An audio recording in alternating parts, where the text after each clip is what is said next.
Hi everybody, welcome back. In today's video, we are talking about Foredom's Tumbler.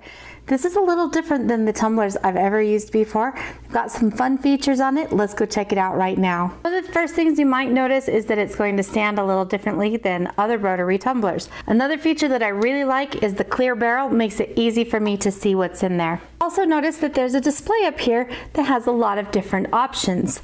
We'll talk about those in just a second. Another thing I like is the easy portability, as there's a handle here on the back. Makes it easy for me to move this around. Now, it should go without saying, you want to make certain you have this on a nice solid flat surface before you run this machine. Also comes with a power cable as well as your instructions. Now, a couple of other things that should go without saying that you're going to need. So we're going to need some stainless steel shot. Now this is a kilogram, which is about 2.2 pounds. So we're going to need something like that. Plus, I'm also going to use a burnishing compound. In this case, I'm using the Elma Clean 85. Now in my studio, I have a number of tumblers and I always use stainless steel mixed shot. The mixed is great because then I can get into different areas, but I've found over the years that the shot that I have been using is a little bit large. So there's a lot of areas in my jewelry that don't actually get burnished when I use the rotary tumbler. Now you can see here that the shot from Foredom is much finer. Again, it's stainless steel, and I only ever buy stainless steel because it helps to inhibit any of that rusting that might happen if you have steel shot. So this is going to get into much finer areas, and this is what I choose to use for this machine. And when you first get your tumbler, you'll notice that there's a nice little yellow piece of tape on here that gives some instructions. This is going to tell you that you need to be very cautious with the types of solvents and cleaners that you use in this. You should never use anything more than just like a mild soap or detergent, and this Elma Clean is going to fit that bill. So you never want to use anything that contains ammonia or solvents such as alcohol, thinner gasoline, etc. Any of those are actually going to void your warranty because they're going to break down the seals that are in this machine. Now, another thing I really like about this machine is it's super easy to load and unload. All I need to do is lift this bar right here. I'm going to slide it forward, and then I'm able to slip this out. And now all I have to do is lift the top, and I can place my pieces inside. It's large enough that I can get my hand in here to be able to look through my pieces, and because the barrel is clear, I can easily find the pieces that are in them. So first thing I need to do is I'm going to add all of my shot in here.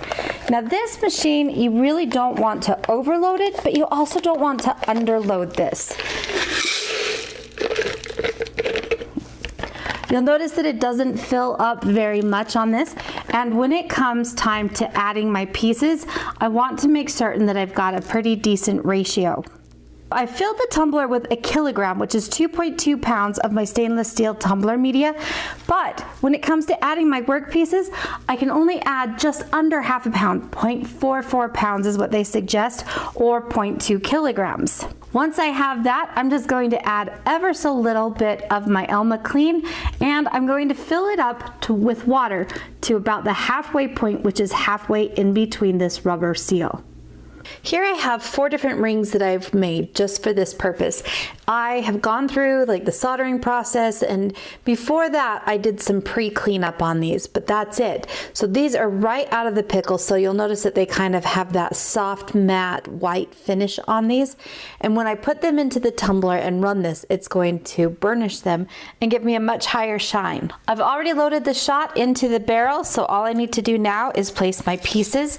Again, I'm going to fill this with water just to this halfway point. This is not hot water, just a way for me to fill this here. Again, I'm going to fill that up to that halfway line inside the barrel. And now I need to just add just a little bit of this Elma Clean. I like to just put a little tiny bit here in the cap, so I don't use too much. To insert our lever, all I'm going to do is insert this into the hole that has the hole all the way through, move it into the point that does not have a hole, and push this down, and now everything is locked into place and we're ready to go. Okay, now that we have all of that, all I need to do is place the machine onto the rollers. I'm going to turn this on, and then next I have a number of settings here that I can select from. So first we have a timer that can be selected in 20 intervals from 0 to 180 minutes, and this is in 15-minute increments.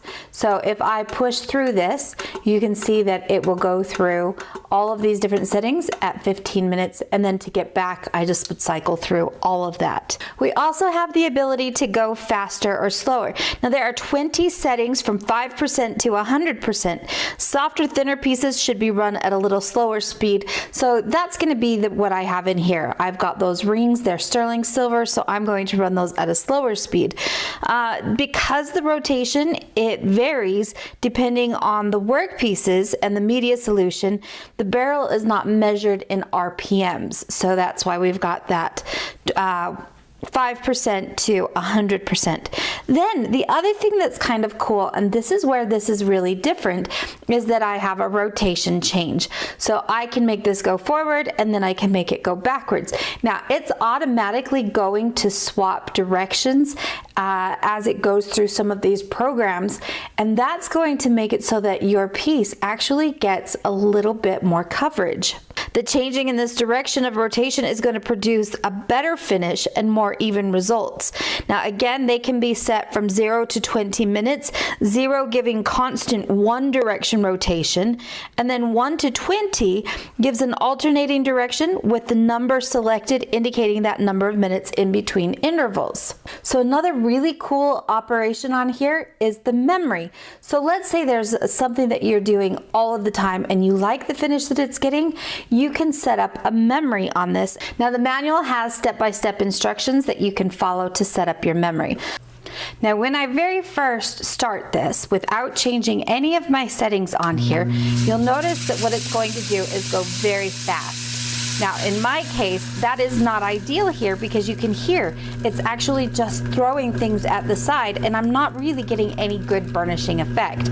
Because I'm working with smaller pieces that are lighter weight, I need to bring that speed down. So I'm going to slow this down, and you'll notice that again it changes in those 5% increments. Now I'm going to bring this way down to about a 10, and that way I'm going to start to get that tumbling action going again. And now I can hear that it's kind of moving around in my pieces in there. The number 15 here tells me that this is going to run for 15 minutes. Now because I didn't change anything, after 1 minute it's going to stop and then it's going to change directions and it'll go the opposite direction.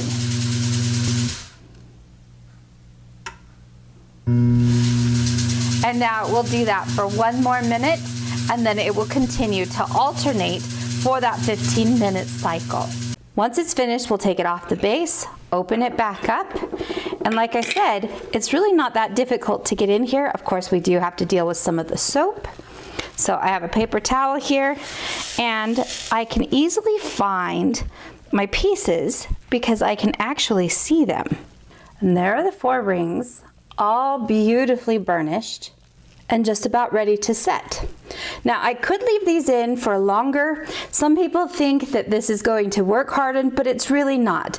There's not enough pressure hitting on these, so the outer surface will be hardened a little bit, but there's not going to be any significant hardening deep throughout the piece.